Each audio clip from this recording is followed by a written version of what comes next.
জুলাই গণ অভ্যুত্থানের স্মরণে 2000 বৃক্ষরোপণের কর্মসূচির আয়োজন করেছে ইসলামী বিশ্ববিদ্যালয়ে বৈষম্য বিরোধী ছাত্র আন্দোলন। রোববার সন্ধ্যা 6টায় বিশ্ববিদ্যালয়ের জুলাই উদ্যানে এই কর্মসূচি উদ্বোধন করা হয়।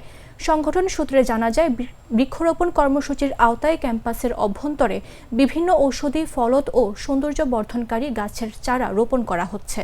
বৃক্ষরোপণের স্থান হিসেবে জুলাই উদ্যান, মুগ্ধ সরোবর, কেন্দ্রীয় মসজিদ সংলগ্ন মাঠ এবং ক্যাম্পাসের অন্যান্য ফাঁকা জায়গা নির্ধারণ করেছে তারা। বিভিন্ন শুভাকাঙ্ক্ষী এবং সামাজিক কাজে আগ্রহী ব্যক্তিদের অনুদান থেকে অর্থ সংগ্রহ করে এই কর্মসূচি হাতে নেওয়া হয়েছে বলেও জানান তারা।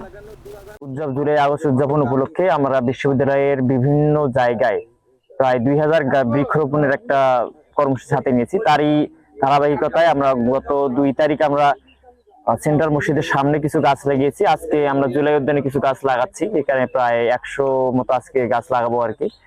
আমাদের এই কার্যক্রমটা পুরো জুলাই মাস ব্যাপী ক্যাম্পাসের বিভিন্ন জায়গায় আমরা গাছ লাগাবো। না, এটা সম্পূর্ণ আমাদের ব্যক্তিগত অর্থায়ন আমি বলবো এরকমটাও না। আমাদের যারা জুলাইয়ের আন্দোলন থেকে আমাদের যারা প্রত্যেক দিনের ব্যানার, পোস্টার বা আমাদের যাতায়াত এরকম অনেক শুভাকাঙ্ক্ষী আছে যারা আমাদের এই রকম ভালো কাজ পেতে সাহায্য করতে চায়।